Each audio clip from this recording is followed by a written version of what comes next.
नमस्कार। पेश है आज की 5 बड़ी खबरें। रूस के कजान शहर में देखे जा रहे 16वें ब्रिक्स शिखर सम्मेलन के दौरान 13 पार्टनर देश ब्रिक्स से जुड़े हैं। इनमें Algeria, Malaysia, Indonesia, Kazakhstan, Nigeria, तुर्की और उज्बेकिस्तान को मिलाकर 7 मुस्लिम बहुल देश हैं। आपको ध्यान रखना है कि इससे पहले पिछले साल ब्रिक्स में 5 नए देशों की एंट्री हुई थी, जिनमें सऊदी अरब, यूएई, ईरान, मिस्र और इथोपिया शामिल हैं। इनके आने के बाद अब ये ब्रिक्स प्लस के नाम से जाना जाता है। आप ये ध्यान रखेंगे कि आवेदन के बावजूद पाकिस्तान को जगह नहीं दी गई है, जो पाकिस्तान के लिए एक झटका माना जा रहा है। दूसरी जो खबर है वह भी काफी महत्वपूर्ण है। पंचायती राज मंत्रालय ने मौसम विज्ञान विभाग के सहयोग से एक मौसम पूर्वानुमान की पहल यानी वेदर फोरकास्टिंग इनिशिएटिव शुरू करने का फैसला किया है। इसके तहत क्या होगा? तो इसके तहत ग्राम पंचायतों को दैनिक और घंटे के आधार पर मौसम पूर्वानुमान प्रदान किया जाएगा। इसका उद्देश्य प्राकृतिक आपदाओं के प्रति तैयारी को बेहतर करना, सतत कृषि प्रथाओं को बढ़ावा देना और ग्रामीण जनसंख्या को जलवायु परिवर्तन के खतरों के प्रति अधिक लचीला बनाना है। इसके तहत जो मौसम पूर्वानुमान यानी वेदर फोरकास्टिंग प्रदान किया जाने वाला है, वह डिजिटल प्लेटफॉर्म ई ग्राम स्वराज और मोबाइल एप्लीकेशन मेरी पंचायत पर प्रदान किया जाएगा। तीसरी खबर सशक्तिकरण के संदर्भ में है।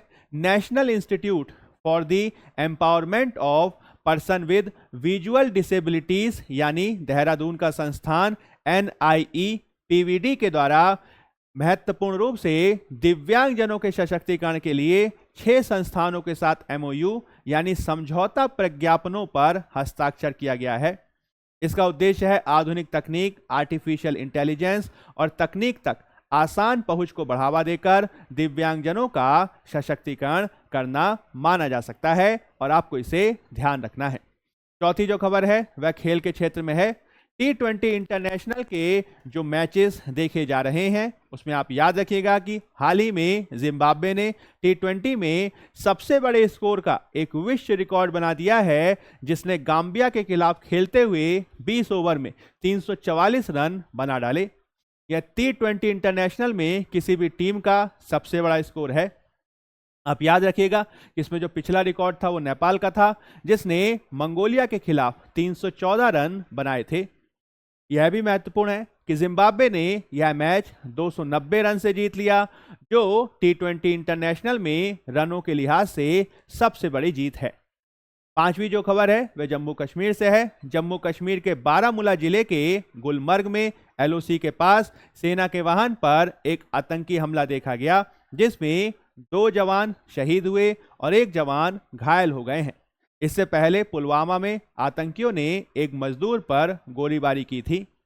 इसी बीच जो जम्मू कश्मीर के मुख्यमंत्री हैं उमर अब्दुल्ला जी, वे दिल्ली में प्रधानमंत्री मोदी जी से मिले और उन्होंने कुछ ही दिन पहले जो जम्मू कश्मीर की कैबिनेट के द्वारा जम्मू कश्मीर को पूर्ण राज्य का दर्जा दिए जाने के संबंध में जो प्रस्ताव पारित किया था, उस प्रस्ताव को प्रधानमंत्री जी को सौंपा। आपको ध्यान रखना है कि यह जम्मू कश्मीर को पूर्ण राज्य का दर्जा दिए जाने के संदर्भ में एक महत्वपूर्ण पहल मानी जा रही है। हालांकि जिस तरीके से लगातार आतंकी हमले हो रहे हैं वह चिंता का विषय है, जिसके संदर्भ में कार्य किए जाने की आवश्यकता है।